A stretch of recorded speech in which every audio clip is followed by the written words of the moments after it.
Ya rumah ya. Ini penting ya, gue ngelatih tauhid. Ya napa gue ngelatih napa? Setan itu kepinginnya uang itu gak berpikir, sehingga terjadilah teori tobiyah. Tobiyah itu alam ini wujud dengan dirinya sendiri.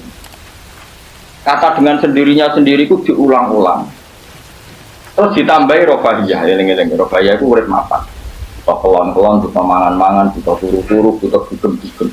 Karena orang ini sudah mendewakan hawa nafsu, sehingga kenyamanannya ya kelon, seks, turu, jagungan, semuanya seperti itu. Nah, ini yang dikritik orang tasawuf. Sebab itu awal kekafiran adalah rofahiyah, hidup poya-poya. Karena dengan poya-poya ini orang tidak pernah berpikir serius, akhirnya tidak menemukan Tuhan. Sampai akhirnya ada paham komunis, ateisme, nihilisme. Saya itu pernah ketemu orang ateisme, tanya saya gini, Pak Bah, saya ini cara berpikir ateis. Saya mau iman, kalau Anda bisa membuktikan Tuhan itu siapa? Lalu buktinya apa kalau ada Tuhan? Terus saya bilang gini, betul Anda ingin iman? Ya, kata. Terus saya pakai teori mantek, karena saya dulu pernah belajar mantek. Kelirunya orang Islam, ini rumah orang memang ini serius ya ngaji. Memang syaratnya ngaji harus mengenalkan sama Allah. Inti ngaji adalah mengenalkan orang kepada Allah, ma'rifat. Caranya adalah bina dari sokek dengan pikiran sing sehat. Kamu betul ingin iman? Ya Bapak, bertanya. Kalau ada rumah terbakar, kamu suka enggak ada orang yang bilang sebabnya karena konsleting listrik atau ada apa meledak? Atau Anda suka bilang enggak ada sebabnya sama sekali? Oh senang yang ada sebabnya, misalnya ya tadi kena konsleting listrik atau kompor terbakar dan sebagainya. Lalu kalau alam wujud ini kamu suka ada sebabnya apa tanpa sebab? Ya suka ada sebabnya sebetulnya saya. Sebab itu oleh Islam dinamai Tuhan. Sebab ini oleh Islam dinamai. Sebab itu dalam ilmu mantek, sebenarnya ilmu mantek itu nggak kenal Allah, bahkan nggak pernah nyebut nama Allah. Saya ulang lagi ya, di ilmu mantek, ilmu logika yang diajarkan di pondok-pondok itu tidak pernah nyebut Allah. Yang disebut adalah alam ini rubah, alam ini makhluk. Kalau makhluk butuh kholik. Paham ya? Alam ini sudah akibat musabab. Kalau akibat berarti butuh sebab. Yang sebab ini kita sebut musabibul asbab. Dan sebab ini harus lebih dulu ketimbang yang disebabi. Sebab itu harus bersifat qadim. Dan kalau wujud ini butuh sebab wujud, maka wujud penyebab disebut wajib atau wujud superior atau wujud super. Kita sebut wajibil wujud. Paham ya? Sehingga wujud yang ada ini kita butuh sebab. Yaitu harus ada wujud yang superior. Kita nambahi wajibil wujud. Nah, semua itu oleh Islam disebut Allah. Ya, semua itu oleh Islam. Tapi uniknya orang itu langsung iman. Betul ya orang itu. Nah, kiai-kiai tidak menerangkan gitu Bapak. Sehingga saya nyari-nyari Allah itu siapa. Mulai dulu bilang kalau Allah itu faktor alam, saya iman. Itu kelirunya kita membalik logika. Dia mau iman, tapi dia nyaman dengan istilah Allah itu apa yang dikatakan Tuhan adalah penyebab dari semua ini. Mungkin Einstein bilang itu kausa prima, mungkin orang modern bilang apa saja. Paham sih kalau maksud? Jadi akal itu harus menemukan itu pasti nggak nyebut Allah. Nah Islam yang mengatakan itu, coba sama cek saja. Ketika Allah mengenalkan dirinya, Iqra bismi rabbikal ladzi khalaq. Allah itu zat yang menciptakan. Khalaqal insana min 'alaq. Itu nggak pernah nyebut dirinya Allah. Ya Yuhanna su'budu rabbakum. Rabbakum siapa? Alladzi khalaqakum walladzina min qablikum. Tuhanmu itu siapa? Yang menciptakan kamu, yang menciptakan orang sebelum kamu. Sebagian ayat, saya kata Allah, nyembahlah saya. Saya itu siapa? Zat yang menciptakan langit. Nah kemudian sifat-sifat ini oleh Islam yang punya sifat itu dinamai. Tapi kelirunya kiai-kiai kalau nerangkan langsung Allah. Tentu PKI pikirannya Allah itu siapa? Padahal akal hanya punya rumus alam ini butuh penyebab. Penyebab ini kita sebut musabibul asbab atau kausa prima atau wajibil wujud. Yang Islam secara agama menamai itu Allah. So langsung Allah mesti ditanyakan Allah itu siapa? Paham ya? Nah, itu kelirunya kita. Kita juga ikut keliru dalam apa? Merekonstruksi apa? Bangunan apa tahu? Makanya di Quran itu sering nyebutnya itu sifatnya dulu.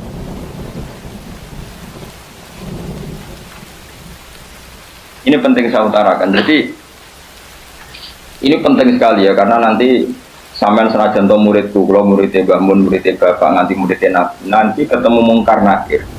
Itu tidak bisa kecuali kamu punya kemapanan logika. Jadi taklid itu tidak bisa. Karena mungkar nakir itu kayak pegawai KPU, jadi nak takut itu tebak-tebakan. Betul. Jadi mungkar nakir itu misalnya Nabi Muhammad, dia tidak nyebut itu Nabi. Ma taqulu fi hadzal rajul. Jadi enggak ma taqulu fi hadzal. Yang diajarkan mudin itu formalitas standar, mungkin kompilasi hukum Islam apa itu sebetulnya nggak tahu saya. Kalau di Bukhari, di Muslim, malaikat mungkar nakir tanya gini, ma taqulu fi hadzal rajul. Bagaimana komentar kamu tentang hadzal rajul? Bukan Nabi ini tadi. Lelaki itu siapa?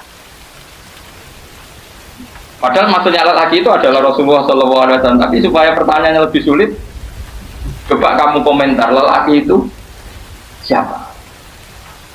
Terus di situ di Bukhari diterangkan fa'amal munafik, fa'amal murtad, orang munafik atau murtad, orang yang ragu. Terus dia komentar, kata orang-orang sini dia nabi, makanya saya ikut-ikutan bilang dia.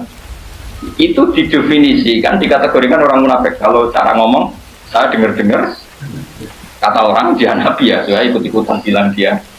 Wah itu diantem ya malaikat. Nah, terus kata Imam Bukhari di dalam riwayat. Fa'amal mukmin awil mungkin, orang mukmin atau mungkin itu yang keyakinannya benar, karena rawinya syak ya, dia salah dalam ilmu hadis seperti itu. Fayaqulu dua Muhammadun ja'ana bil bayyinati wal huda fa'amanna bihi wa saddaqnahu. Kata-kata bil bayyinah. Orang itu adalah Muhammad. Dia nabi yang datang ke kita bil bayyinat dengan bukti yang begitu jelas. Maknanya bayyinat wal huda, dan membawa petunjuk. Misalnya begini, ini yang saya alami. Kamu boleh copy paste, boleh ngeblas pikiran saya, tapi saya tidak menjamin mungkar nakir mengasisi, karena syaratnya harus dari pikirannya sendiri. Tapi kita warai kerpean ya, loh. Misalnya begini, ini saya dan saya tanggung jawab sampai ketemu Allah. Aku roh kanjeng Nabi, Nabi itu mergo ajaran sholat. Saya loh, meskipun saya tentu sudah iman dengan barokahnya Quran, hadis, guru-guru kita sudah iman. Tapi aku roh Nabi tenan itu gara-gara sholat. Yaitu Nabi ngendikan as-sholatu imaduddin, sholat itu cahaya. Coba kalau dia seorang raja, ngapain menjadikan orang dikon sujud ning pangeran, dikon rukuk, dikon happy mek pangeran? Itu satu, as-sholatu imaduddin. Terus Nabi ku mati-matian, nah ana sahabat gak sholat jamaah. Ujare Nabi sekali-kali wong tak kon ngimami santri, aku gak ngimami. Ape moro mae wong-wong sing ora sholat apa? Jamaah tak obonge. Itu dua. Tiga, Nabi itu ketika perang itu kondisi paling emergen, ikut tetap sholat. Bahkan Nabi saking senengnya sholat itu nak lungo, kok sholat sunat, iku ainama tawajjah bi rohilatu, kadang mademetan, madem ngulon, sementing iso. Nabi nak muji sholat itu sundul langit, saking mujine sundul langit, wasuilat qurratu aini di sholat, aku ayam nak wes sholat. Sifat ini sifat raja apa sifat orang yang dekat Allah? Itu pasti nubuah, gak mungkin orang akal sehat. Misalnya orang yang jadi presiden, kepinginnya ya suworo, kepingin jadi rojo, kepinginnya monarki anak turunnya jadi. Ini tidak itu semua. Gak mungkin kalau gak nabi kok orang punya berpikir sholat gitu, paham? Contohnya. Jadi gak mungkin di sholat itu kalau gak keluar dari seorang nabi. Dan itu dibuktikan perang ya sholat, bahkan beliau mewajibkan angger wong ijak nyawane wajib raiso ngadeg luguh, raiso luguh. Laya-laya raiso mengkas-mengkis lah sholat ning atine. Pokoknya yang berbau sholat bahkan nggak ditoleransi, ditinggal sama sekali, karena ini hubungan manusia dan Allah. Saya pikiran gue sederhana, orang mungkin mau di pikiran gue kok gak nabi gue gak. Apa Einstein punya pikiran gitu? Isaac Newton misalnya, atau tokoh dunia Aristoteles, Plato, meskipun iso sudah menemukan benda ini relatif. Ya mesti relatif. Misalnya manuk doro. Ya rumah misalnya manuk apa merpati atau manuk kentilang, itu cara wong-wong rak manuk yang tidak sangar, tidak ganas. Sing ganas itu manuk apa bidung atau manuk apa elang. Elang bisa mangan jerkuku. Iya jari jerkuku elang itu ganas, tapi jari ular tetap jerkuku apa? Orang itu sing manuk-manuk lemah itu. Empret yo ganas, ngene korban. Ya ora. Lah iya, itu kan sesuatu nama pasti nisbi. Wedhus itu ora ganas dibanding macan. Tapi jari kuman-kuman ular-ular sing urip ning turi ganas wedhus kok dipangan sak. Ya sandung-sandung ngene kok. Artinya apa? Insting pinter ngono iku aku ya iso maksud saya kok. Tapi Nabi ku unik idene iku salat. Terus pangeran itu buta saksi. Dadi saksine Nabi ku bahkan orientasi salat ku bojo. Lane jare kula kudu tangga sabe Ibnu Hajar salat. Kenapa Nabi bojone akeh? Wong paling cangkem elek wong wis. Lha iku bojone Nabi ku pirang-pirang, kudune kan mantap. Mung jenenge ana marwah akeh kudune mantap. Tapi terus ditakoki kenangane Nabi ya salat. Dari Aisyah, di bojo ganteng Nabi ya repot. Aku wis turu ning ngarepe, terlentak mun ya tetep tinggal. Bojoku sing kenangan kowe ngono to. Artine Nabi ku gak main salat bojone sing di marwah ditakoki wong yo kenangane yo. Salat dari Aisyah. Aku terlentak. Bahkan kuntu bene yadehi kal janazah. Nabi pas salat aku ning ngarepe kok Aisyah wayu terus yo. Nah kok bojomu kowe ra mbok terusno kan ana sebabe gitu. Nek tak mbok terusno sebabe apa kira? Elek judes elek melarat sebuah kono. Iku jare Aisyah, aku terlentak kok janazah. Nabi ngadeg, aku tak jujurno. Nabi nak salat sunyi. Engko nak aku keturun, engko nak ndekne ape sujud, bahwa masani biadi. Terus aku ditutup, terus sikilku tak terus Nabi punya ruang apa? Jadi Nabi dulu kalau mau sholat itu ya di balik yang dipakai tidur. Orang saya ini gaya-gaya nanggon sholat atau berarti gue sholat pak? Nabi itu masyur sholatnya nenggon kasur sih tidur dulu, gono kasurnya orang pakai gondrik apa? Jadi orang gaya-gaya nanggon saya kan gak usuk ya gono ruang sholat nganti ono sawangnya ya Allah. Enggak tahu tapi tahu. Nabi itu sederhana. Lagi-lagi kenangannya apa? Sholat. Kayak penangannya istri-istri Nabi sampai do iso nirokno sholatnya.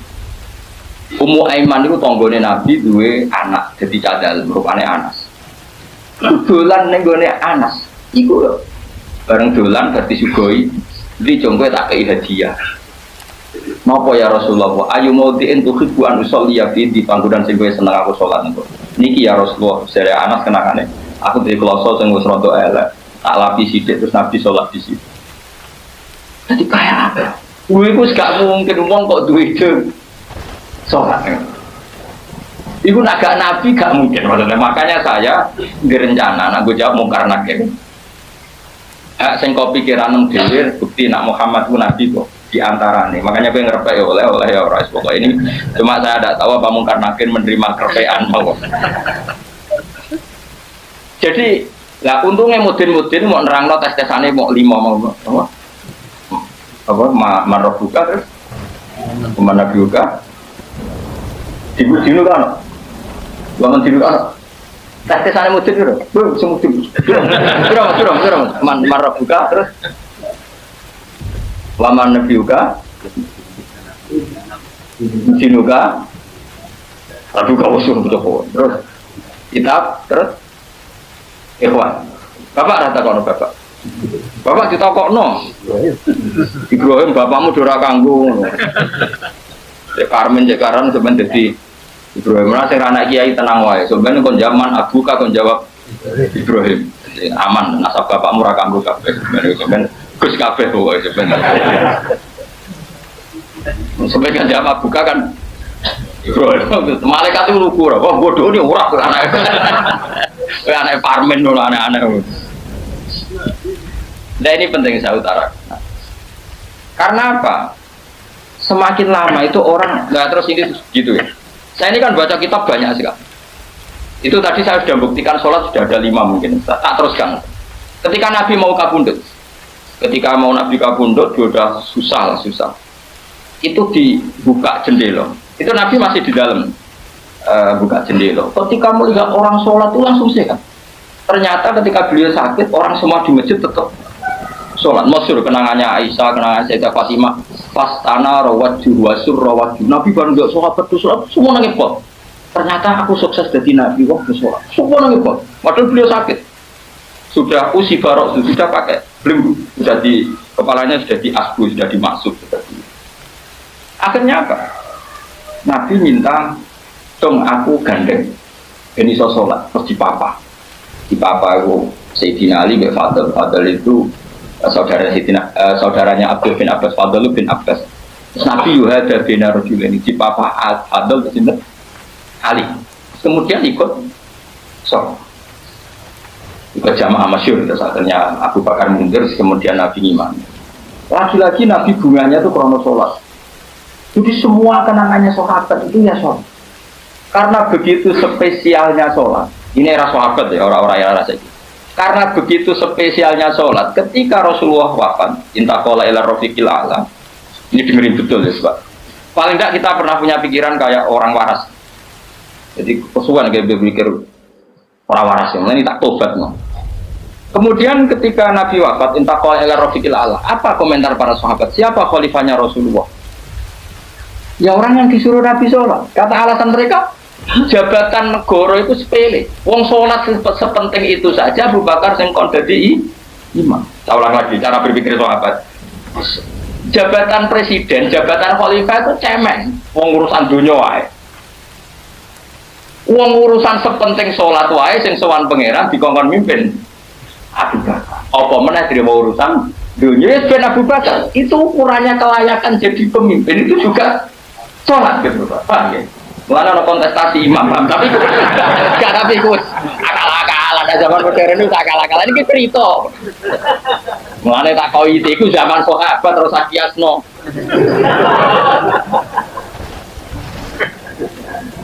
Ya, tapi sampean pernah dengar toh, ketika sahabat milih Abu Bakar alasannya apa? Karena Abu Bakar ditunjuk ngimami sholat. Terus pikiran mereka sholat sepenting itu saja oleh Rasulullah diridakno. Dipimpin Abu Bakar, dia juga khalifah Abu Bakar. Kayak apa urgensinya sholat sampai semuanya rujukan. Terus Nabi juga ngendikan, sumben jongkoin anak masak itu amaliannya itu rapati dihisab. Pertama dihisab itu sholat, terus sholat Allah terus liane kan. Lagi-lagi sholat yang dipuji.